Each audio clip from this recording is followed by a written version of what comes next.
Hello people, in this video let us look at granulomatous uveitis, what granulomatous uveitis is. So basically uveitis means what it is, this and all you have understood, right? Uveitis, what uvea is, it is nothing but iris, ciliary body, choroid put together. So uveitis will be the inflammation of uvea. In that you have many types, you have non-granulomatous, granulomatous, etc. So in this video we want to look at what granulomatous uveitis is. So because this will be a chronic condition, okay, some long irritation is happening to the eye and it's a chronic condition, that's what you should remember. This will be mainly caused because of tuberculosis, leprosy, syphilis, brucellosis, leptospirosis. It can be viral, it can be fungal, it can be protozoal, it can be parasitic, helminthic.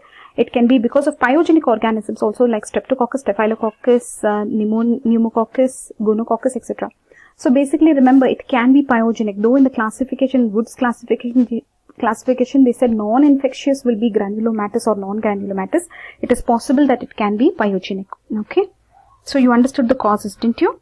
So some bacteria, virus, etc., etc. Mainly you have to remember TB, leprosy, syphilis, etc. Now coming to the other thing, that it can be hypersensitivity reaction.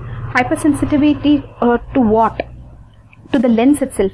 Phacoanaphylactic endophthalmitis. So basically because of some lens protein, sympathetic ophthalmia, so injury, eye injury, perforating, penetrating injury to one eye will cause the other eye to become a sympathetic eye, and the other eye will undergo uveitis, right? So that will be a granulomatous uveitis, right? Then what else you have here? A sarcoidosis can be another cause, right? Sarcoidosis. Then Vogt Koyanagi-Harada's disease, we'll come to this. So basically all these will be granulomatous uveitis causes. So say, what is it? It is chronic condition. It is because of some irritation. Irritation can be because of some infectious agent like tuberculosis, leprosy, syphilis. It can be leptospirosis, viral, fungal, protozoal, helminthic.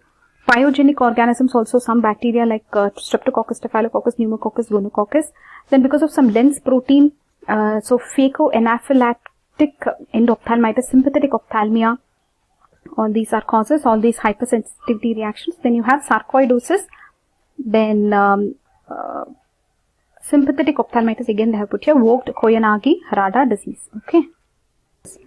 Okay, in sarcoidosis what will be there? Pan-uveitis, all the parts, anterior, posterior, intermediate, all the parts of uveitis are involved. Granulomatous uveitis, sarcoidosis, remember. All these are granulomatous.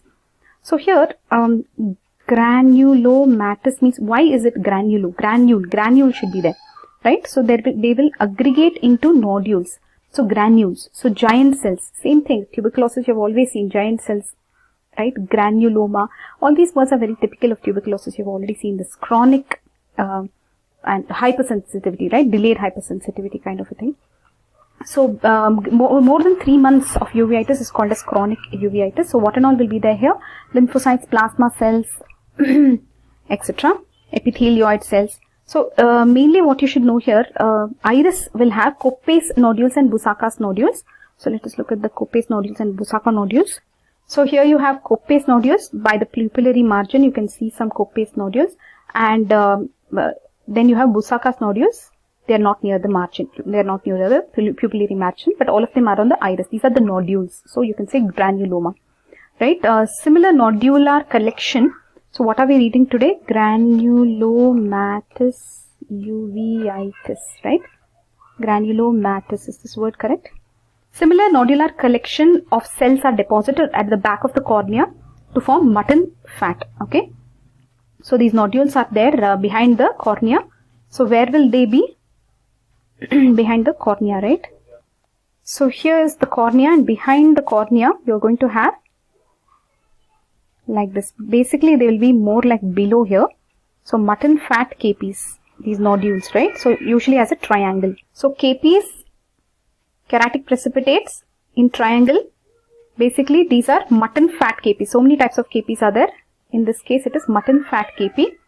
Then there will be aqueous flare is minimal. Actually here they are saying that the mutton fat keratic precipitates and aqueous flare are minimal, actually they are saying, right? Then necrosis in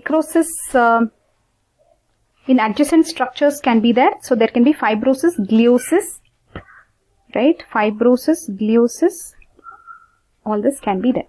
So what are we looking at? We are looking at granulomatous uveitis. Moving on. Mutton fat KPs, they typically occur in granulomatous iridocyclitis. So what will be there in these? Epithelioid cells, macrophages. So they are large, thick, fluffy, lardaceous keratic precipitates. They have greasy, waxy appearance. So they have shown that also. So here what are they showing? The granulomatous anterior uveitis, the triangle of this mutton fat KPs. Okay, they are shown here. So let us look at the difference between granulomatous and non-granulomatous uveitis. So basically it is a chronic condition, right? So what will happen? The pain will be minimal, and that's why he is tolerating it for so long. Insidious, slowly it will be there. Then what will be there? Mutton fat KP, aqueous flare is mild. That's why they said aqueous flare is mild. Keratic precipitates are mutton fat keratic precipitates. Okay, so the aqueous flare is mild. Okay. Nodules of the iris nodules, you saw the Busakas, what is that? K and B. Those nodules. Then posterior synechiae will be there. Fundus will have nodular lesions. Remember, main thing here you have to remember is nodule, right? Nodule. So that tells you about granulomatous condition. Koppai and Busaka, right? That was the word. What were the nodules? Koppai. Yeah, Koppai and Busaka's nodules. So where are we now? We finished the difference. Now tubercular uveitis. So let's go to the specific ones. Tubercular uveitis. Why is it? Because of bovine or human tubercle bacilli, tuberculosis, Mycobacterium tuberculosis bacilli. It can cause anterior and posterior uveitis. In developing countries, it's a common cause of uveitis. Okay. So anterior you have and posterior, so it causes both the uveitis. So here they are saying it can be non-granulomatous or granulomatous. Okay. And there will be miliary tubercular iritis, conglomerate granuloma, solitary tuberculoma. What words, right? Some new words here. Miliary tubercular iritis, miliary tuberculosis, like that. Miliary tubercular iritis, conglomerate granuloma, solitary tuberculoma. So they are calling here as instead of granuloma, they can also call it as tuberculoma because it's because of tuberculosis. Tubercular posterior uveitis. So if it is posterior, they have again miliary tubercles, choroiditis, choroidal granuloma, some things are there here. You can look at that. Vasculitis. So also they are calling it as Ailes disease. So a lot of specific terminologies for this tubercular uveitis, which can cause granulomatous anterior uveitis. Moving other than that, we saw syphilis. So that will be a spirochetal uveitis because it is a spirochete, right? The bacteria, Treponema pallidum. So this will also cause granulomatous uveitis. So this will be acquired syphilitic uveitis. Okay. Sarcoidosis, we told you it causes pan-uveitis. So all anterior, intermediate, posterior, everything it will affect. Sarcoid uveitis, that will also be granulomatous. Then you have uveo-parotid fever, Hereford's syndrome. This is something that was not there in the cause, right? Here you will have bilateral granulomatous pan-uveitis. Okay. Painful enlargement of parotid glands, etc. So this is having some parotid, uveo-parotid fever. Moving on. What else did we see? We saw some hypersensitivity reactions, lens proteins, phacoanaphylactic uveitis. So lens protein, immunological response to lens protein in sensitized eyes. Sympathetic ophthalmitis means what? One eye is injured, right? And after some time, the other eye also starts losing vision, right? Because this one had some injury, perforating or penetrating injury. After some time, this eye also starts dying. So this will become the sympathetic eye. This one will be the exciting eye.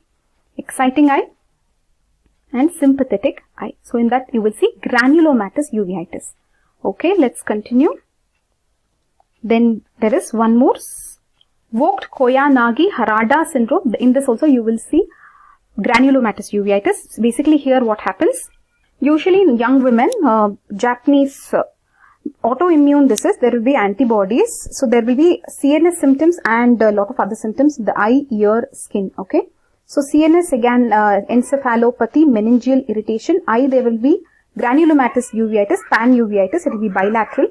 So there will be sunset glow fundus, orange fundus you can say, and Suguria sign, that is perilimbal vitiligo. So you can see the limbus, around the limbus there will be less pigment, right? Perilimbal vitiligo. Here they will have vertigo, tinnitus, deafness, and skin. They'll have alopecia, that is loss of hair, poliosis, that is whitening of the eyelashes, and vitiligo. Here you can see the vitiligo, right? You can see it. Let's see it.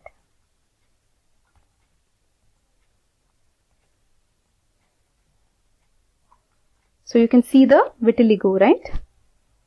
Perilimbal vitiligo, that we are not able to see here. That is Suguria sign. And then here you have the orange fundus. Okay. So everywhere pigment is less, right? So it is very light. So in this also you will have granulomatous uveitis. So in this video we wanted to cover granulomatous uveitis. We looked at what it is. We looked at the causes, right? We looked at the causes. Then here mainly nodules, iris nodules will be there. Then mutton capes will be there. Then like necrosis, fibrosis, gliosis. Then you will have the causes. We saw some specific things about tuberculosis, syphilis, sarcoidosis, then uveo-parotid fever, then lens-induced uveitis, that is phaco-anaphylactic uveitis. Then we saw sympathetic ophthalmitis. Then we saw Vogt-Koyanagi-Harada syndrome, VKH syndrome also we saw. So that's all for now in this video on granulomatous uveitis. Okay, that's all for now. Bye bye.